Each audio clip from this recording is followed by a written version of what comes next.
Some of the valley streets are getting more dangerous when it comes to walking and biking, and nationally the number of pedestrian crashes is steadily on the rise. Tonight in a special report, News Channel 3's Jake Grassi is going in depth on pedestrian dangers and what's being done to reduce them. Cyclist Vic Yapello worries his daily commute to his Palm Springs bike repair shop is increasingly putting his life at risk. It's a very alarming problem. There's danger. He points to accidents like these and says in some areas it's too dark to be seen. There is a lack of sufficient lighting on a lot of streets. In 2019, Yapello spoke at a candlelight vigil for Raimundo Jaime. 2 years ago this month, the 30-year-old father was killed riding his bike in Palm Springs by a hit-and-run driver who was never caught. His family says this dangerous stretch of South Palm Canyon Drive needs better lighting, as you can see when we turned off the camera light while talking to Jaime's aunt, Jeanette. Where there is life, there should be light. And where it's dark, there's death. Pedestrian deaths are on the rise in Palm Springs, up 5 from last year.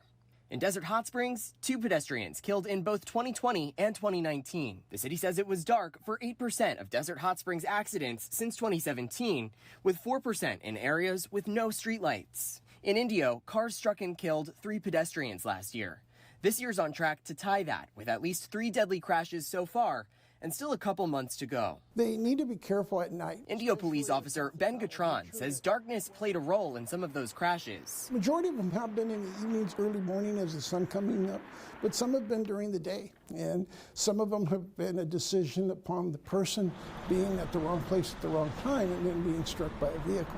Statewide, more than 1,000 pedestrians died last year. And across the country, on average, 20 Americans are killed every day while walking or biking. The National Road Safety Foundation says that's a 5% increase from 2020. A big portion of this comes from distraction on the part of the driver, distraction on the part of pedestrians who are often looking down at their cell phones as they're walking. In Indio, the city is combing street by street, evaluating for safety improvements.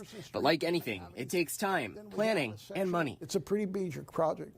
And a lot of that is all the reported traffic collisions, fatalities, pedestrian pathways. But safety advocates say more could be done. Do you think the Coachella Valley is doing enough to improve street lighting in these dark, dangerous areas? We need to start planning for more lighting.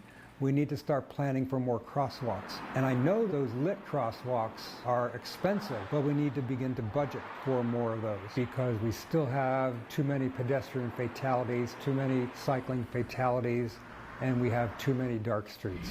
A combination Yapello worries could spell tragedy every time he's sharing the road. Jake Gracia, News Channel 3.